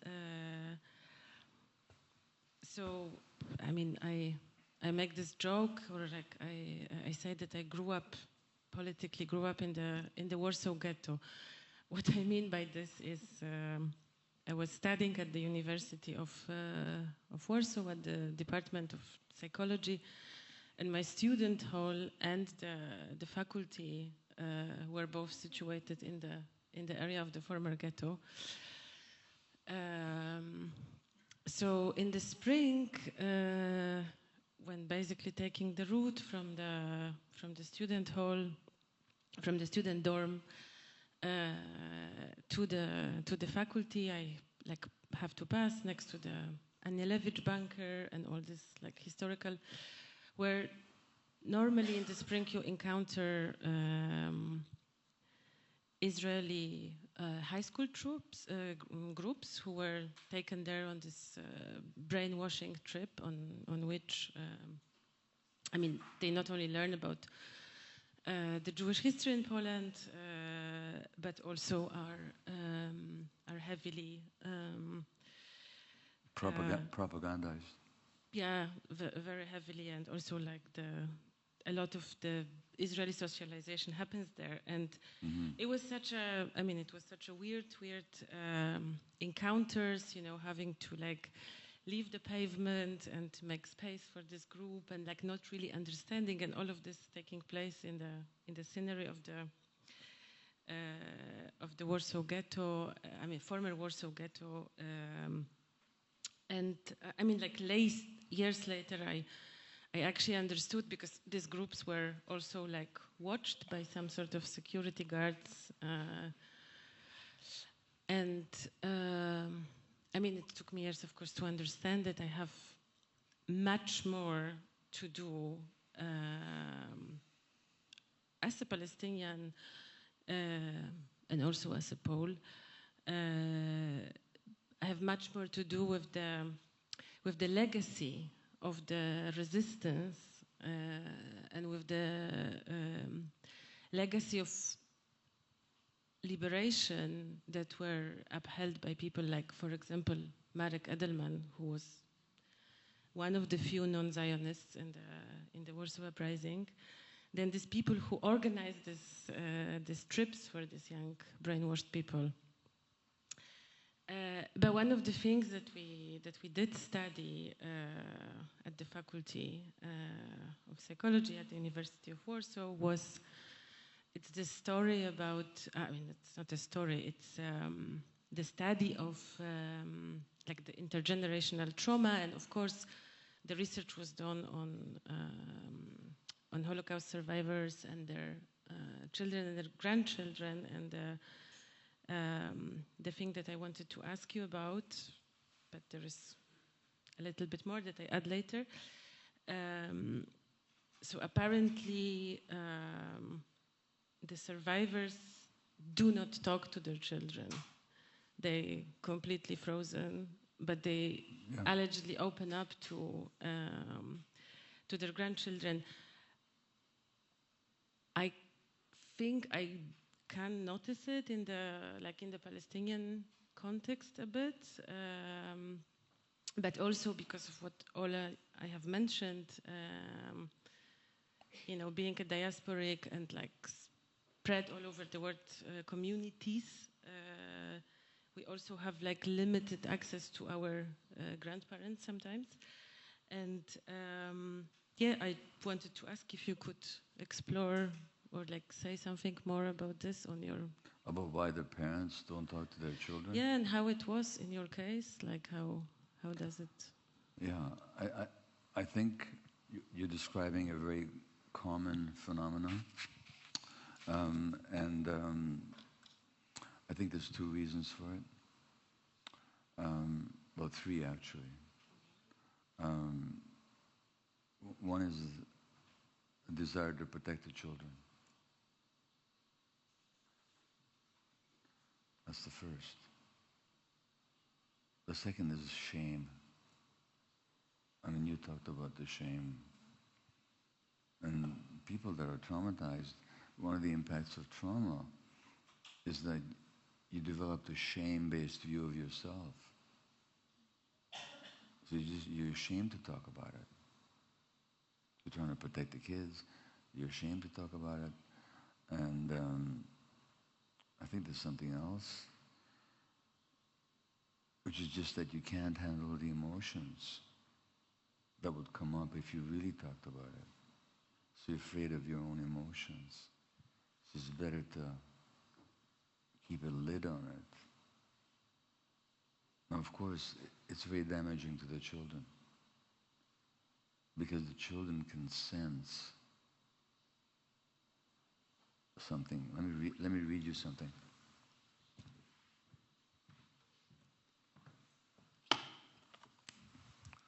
So this is, I'm just going to find this quote on my computer. Just take me a moment. Talks materials. This is a psychologist talking about the child, and he says, the child is very open and can feel the pain and suffering going on in its immediate environment.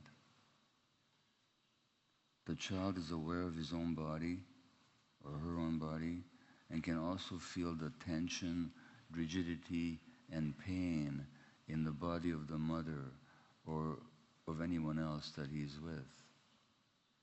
If the mother is suffering, the baby suffers too. The pain never gets discharged. Now, when your parents are holding all that suffering and all that rage and all that grief and all that pain inside them, you can sense it. You can't understand it. You can't sense it. But the child, you see, is a narcissist. And by narcissist, I don't mean a pathology. I mean, they think it's all about them. So when your parents are holding all this rigidity and all this pain, you think it's because of you. And this is how there's something wrong with you. So this is how the trauma is passed on. But it changes with apparently, it changes with the grandchildren? Well, what happens with the grandchildren, first of all, the parents are older by then. They don't have the same responsibility to the grandchildren that they felt.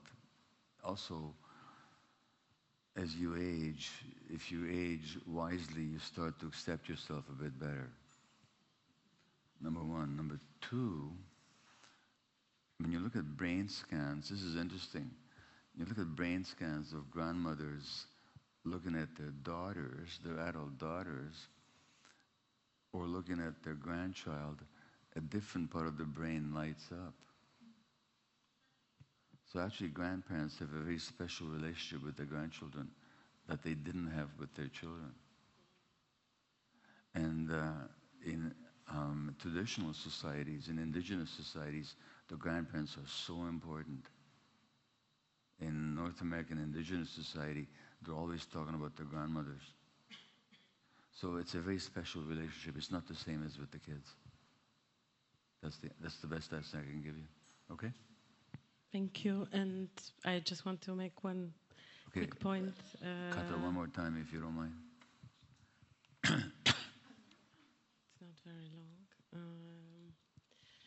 Yeah, I did wanted to talk, but maybe we can do it later about the whole oppression that is happening in Germany, but not where I live. But Germany is the worst country in the world. It is the worst country. It is the worst country.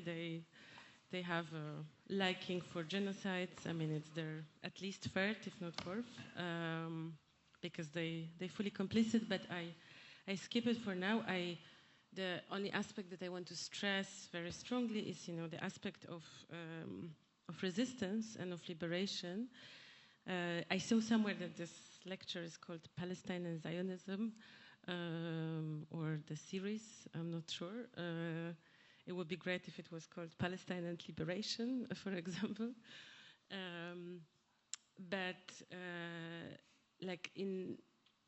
And I'm not trying to undermine anything that is going on, or it's also extremely difficult, the guilt and everything that you talked about, and being safe. I mean, all of us have this feeling, but not undermining this. And families from Gaza being, for example, some members are out in Egypt, some members are out in Europe, all of this. Not undermining the suffering, not undermining the annihilation. I very strongly believe that the struggle for liberation is not over, it's going on, and what we are going for, we will not stop at a partial liberation, we are going for a full, complete decolonization of Palestine. Yeah. So this was what I wanted to add. Yeah. I mean, this slogan, from the river to the sea, Palestine will be free, Oh, this is cause for the annihilation of the Jewish people. It's nonsense. From the river to the sea, Palestine should be free. Should be a free country. Free for everybody who's there. I shouldn't have the right to go there and become a citizen tomorrow because I'm Jewish. But you should have the right to return any time. But until the full liberation actually means the end of Zionism. Sorry? And the settlers will have to be accepted. Yeah, no, it's the end. It has to be the end of the settler Zionist project. Full liberation.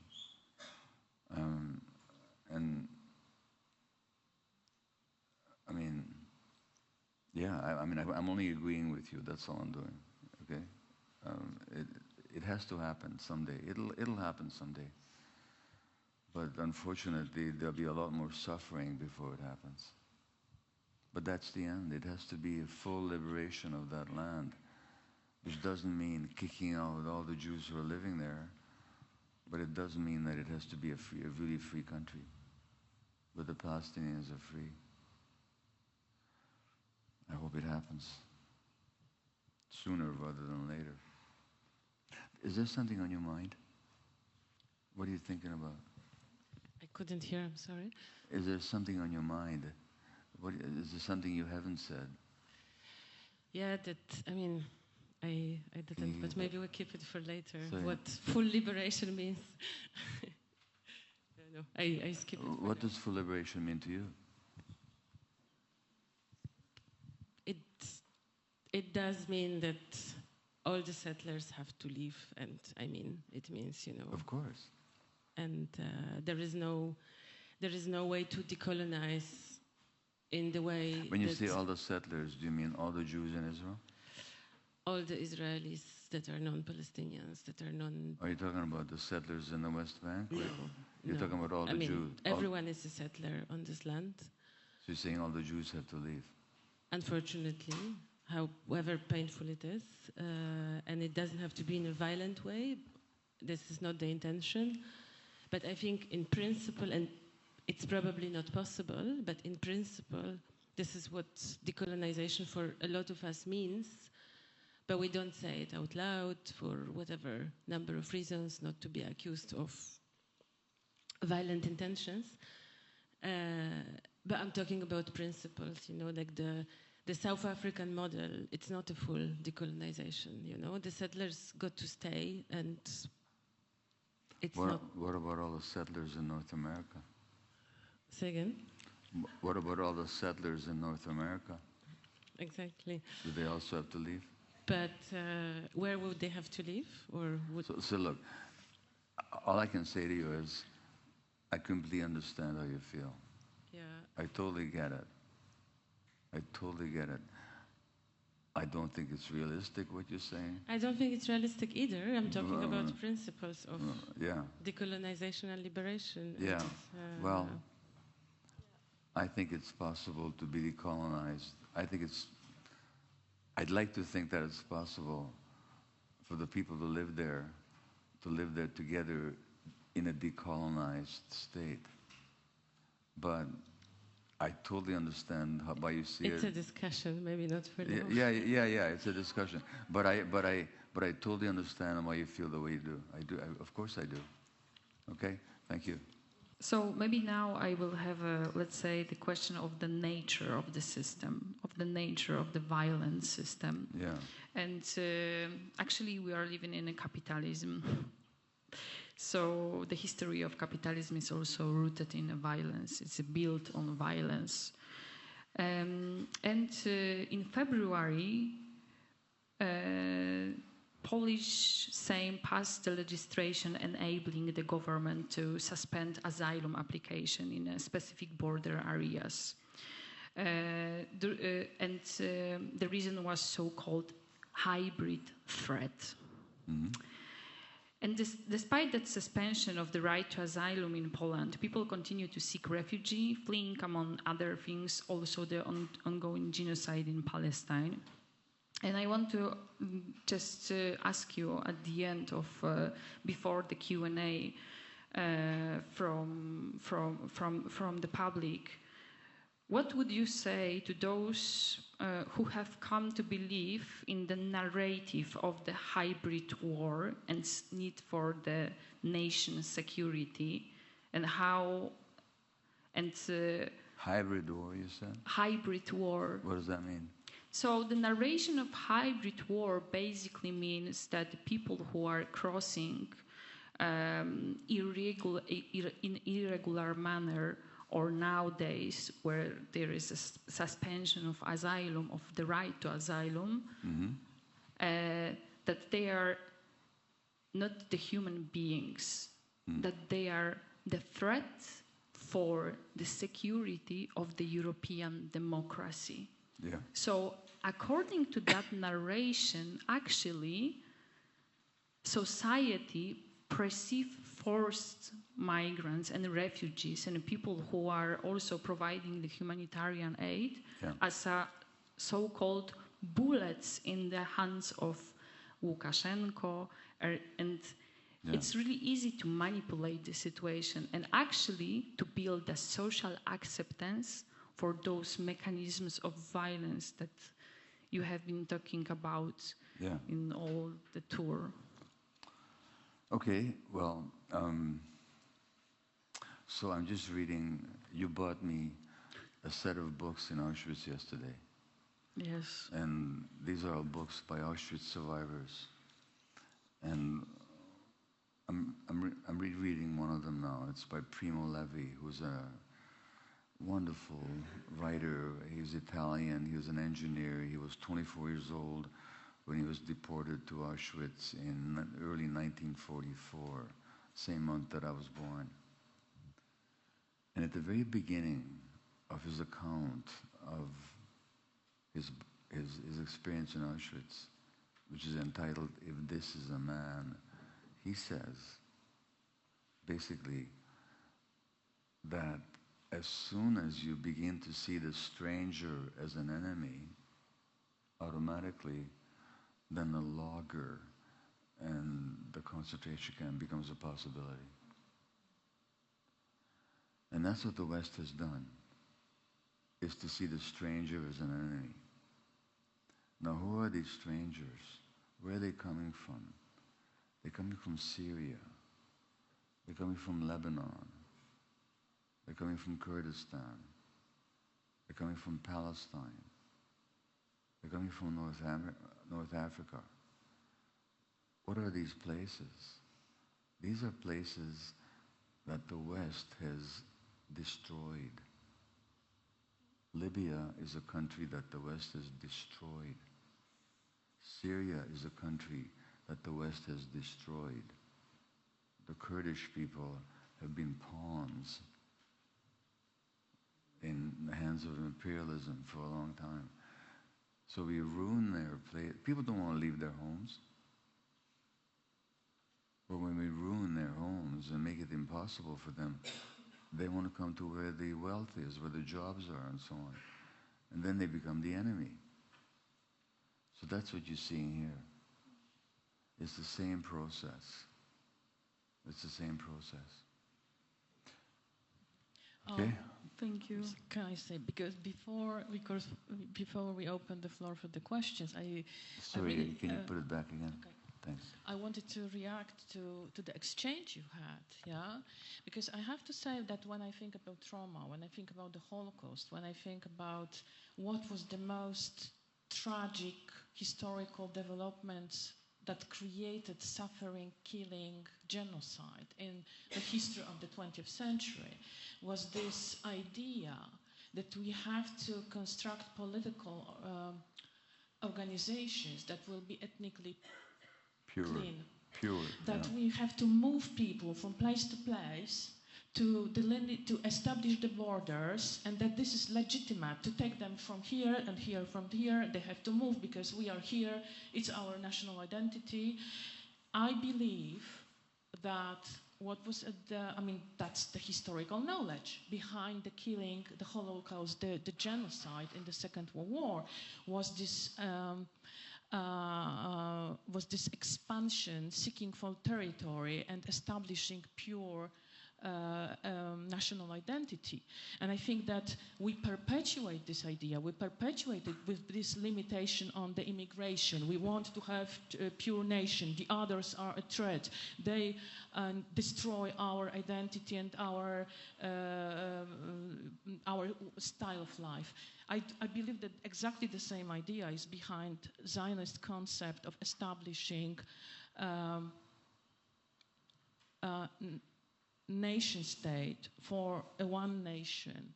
And I have to say that I don't think it is a solution. Again, perpetuating the politics of moving people from here to here, because you cannot move people without the army, without the killing. So I have to say that I believe that the situation in which we are now is the situation in which we have to extend our political imaginary, find other ways for emancipation. I don't know. I'm afraid of what you said.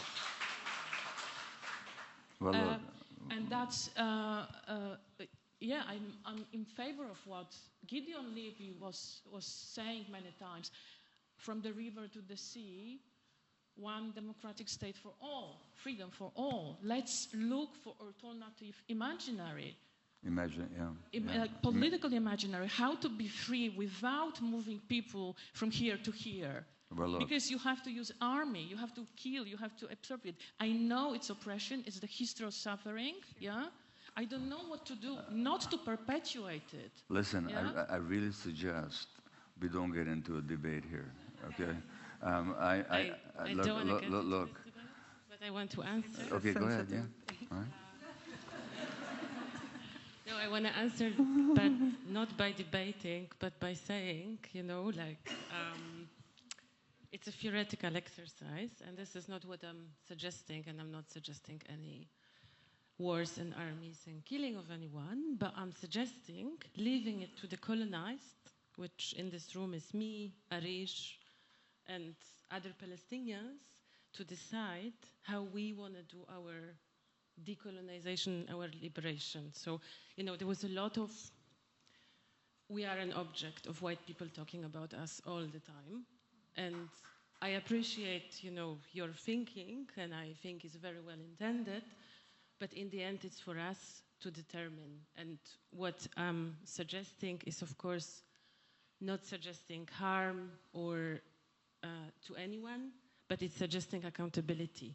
I can't imagine survivors of Gaza ghetto living next to their former perpetrators. And this is what I'm talking about. But it's for us to determine, and for other Palestinians. And this is my response. So I don't want to, convince you, and we can talk about it, not in this forum further.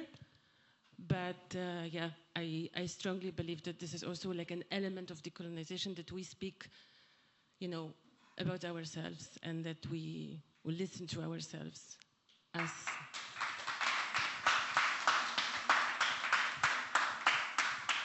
Can I just say, like shortly?